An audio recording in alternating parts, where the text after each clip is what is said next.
Ford e Galaxy, o automóvel. O poder da voz. Aqui fala o seu repórter. The power of voice. Tudo bem, não tem preço. O poder da voz. Chegou a promoção Sky Paga. O poder da voz. O poder da voz. Tá começando o Poder da Voz, um podcast falando sobre locução, locução publicitária, locução jornalística.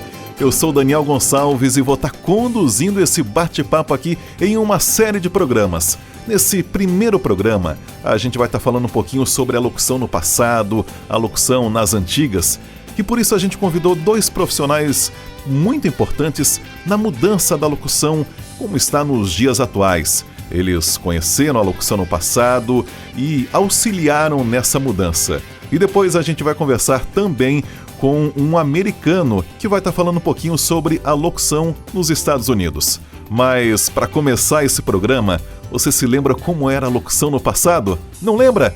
Então ouve aí. Dê mais conforto e beleza à sua casa com as lâmpadas Argenta Philips.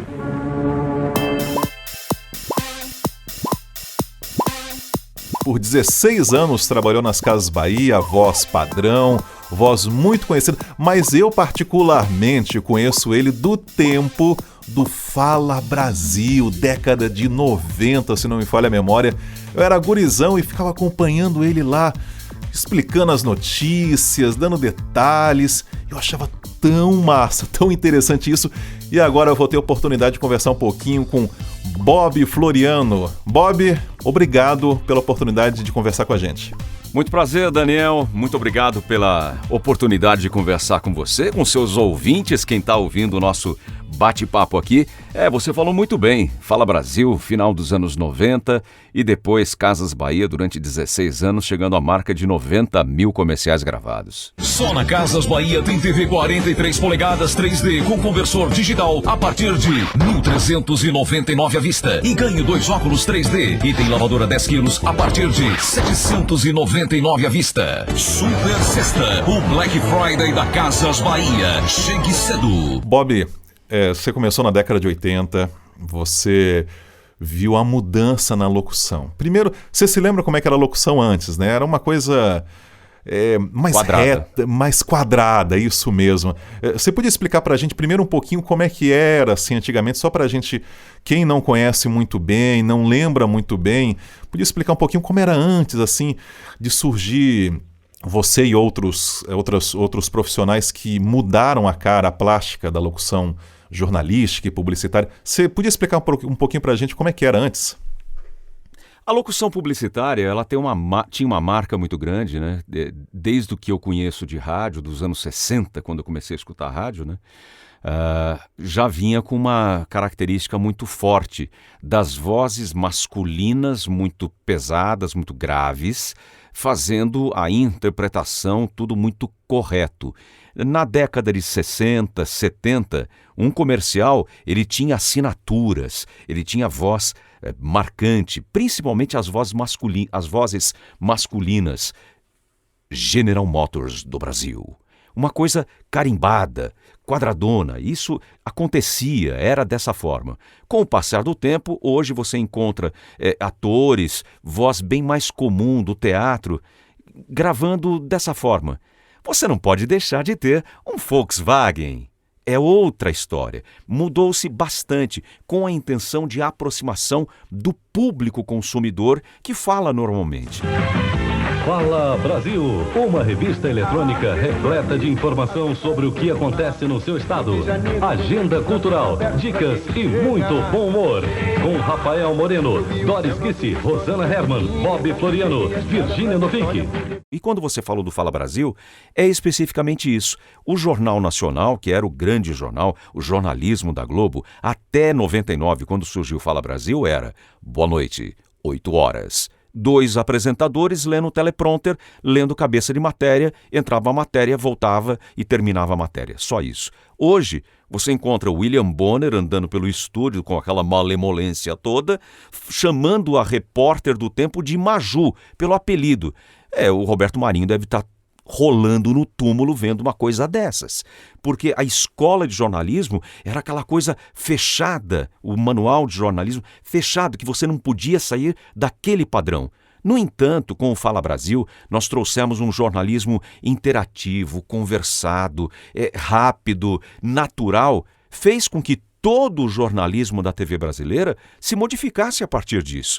Claro que é o modelo americano, o modelo do Good Morning America da ABC, mas alguém precisava fazer essa transformação e nós fizemos em 99 com Fala Brasil. Eu fiz em 80 essa modificação no rádio com a Rádio Cidade, que também trouxe uma grande mudança na forma de se comunicar, apresentar música, falar com o ouvinte, criar promoções, ser interativo, e tudo que você ouve no rádio popular hoje é o modelo de Rádio Cidade. Tudo que você vê no telejornalismo é o modelo que o Fala Brasil implantou. Então, essas mudanças e o que eu fiz em 16 anos de Casas Bahia é um modelo de referência para tudo que você tem de comercial de varejo. É a placa com a promoção, é o efeito sonoro, a pancada, as várias tonalidades que eu faço com a voz para falar de um produto, mas só até sábado. Esse tipo de colocação, ou então é só até sábado. Todas essas nuances é o varejo que pede, a publicidade que pede.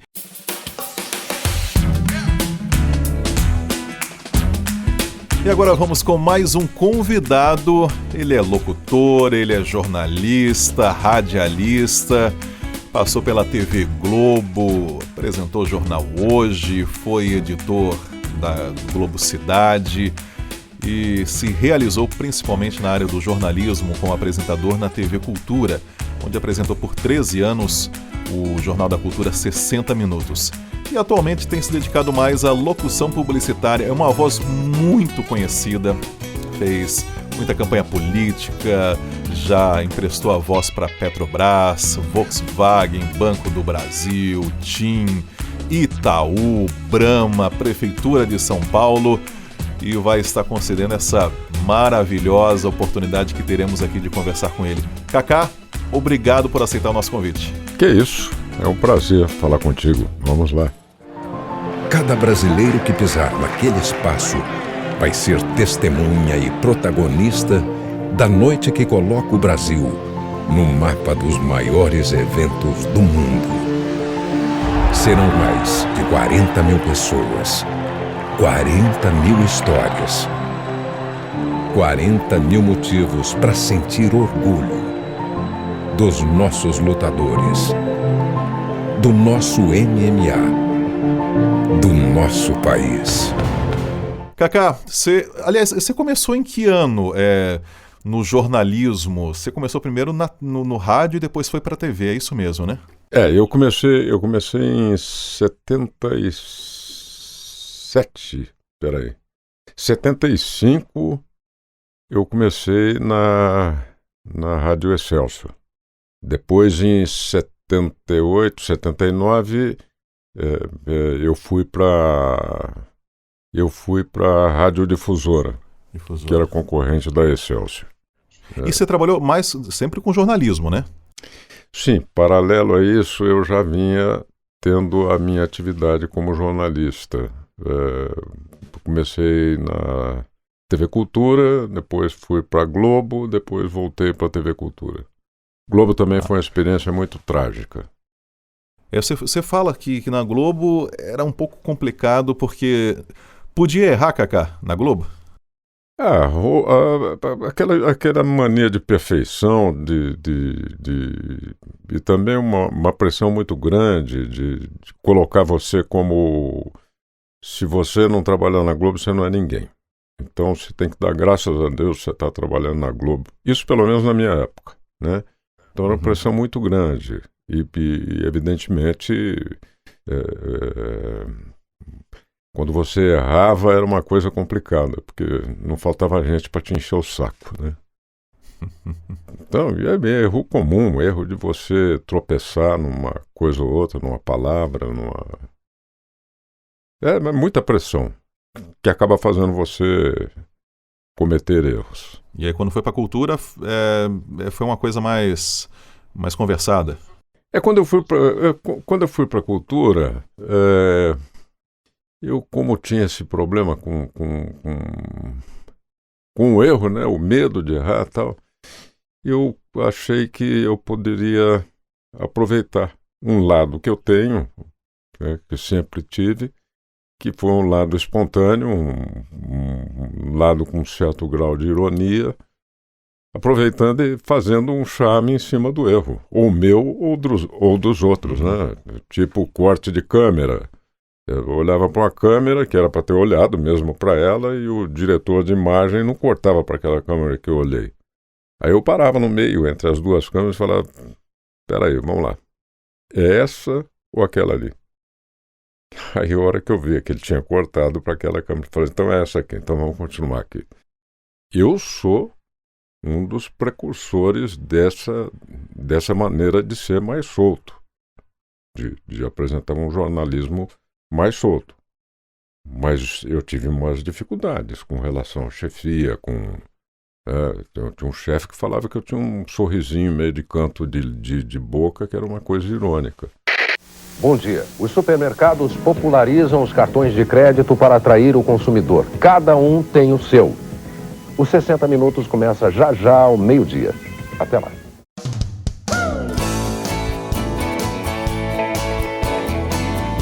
Vamos lá com mais uma conversa. Agora vamos conversar com Jason Birmingham.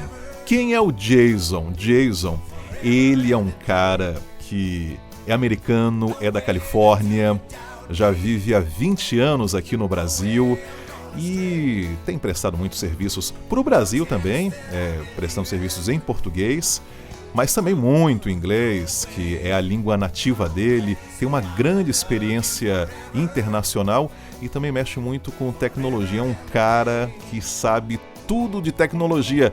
Olá, Jason, prazer falar com você. Sabe tudo nada, né? Tem muita coisa para aprender ainda, mas eu agradeço muito. Obrigado. Imagine a place where the impossible is a matter of perspective, where the future happens every day. What still doesn't exist is about to be created. And inventions are reinvented all the time. Jason, a gente está conversando sobre a mudança da locução ao longo dos anos.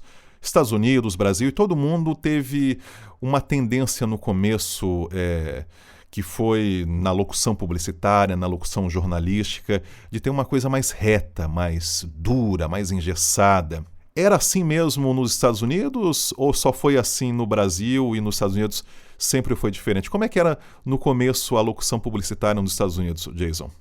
Olha, a minha impressão é que o Brasil sempre pega um pouco o que está acontecendo lá fora, nos Estados Unidos, nessa coisa de tendência, até hoje com as novas tendências de voz. E isso começou na época de rádio, né? Porque a voz de rádio era aquela voz mais grave, era uma voz até para conseguir entender melhor, para passar a mensagem com mais clareza. E era uma coisa da época também que aquela voz masculina bem grave que a gente associa até hoje com locutor de rádio, às vezes locutor de trailer ou de promo, que é uma voz forte, masculina e que tem aquela pegada que a gente está acostumado. E isso foi no começo, mas isso foi evoluindo, ainda tem um mercado para isso muito grande, mas as coisas mudaram muito, e sempre de acordo com as mudanças tecnológicas, né? Com o rádio para a televisão, depois para a internet mudou tudo. E hoje em dia a coisa está mudando tão rápido que a gente está... como a gente estava conversando antes, como eu falei, parece que se você fica desatento uma semana, você já perde novidades. Então a coisa hoje em dia está mudando muito rápido. Esse foi o primeiro podcast, O Poder da Voz, e você vai acompanhar outros programas na sequência. Obrigado pela sua companhia, até a próxima, valeu!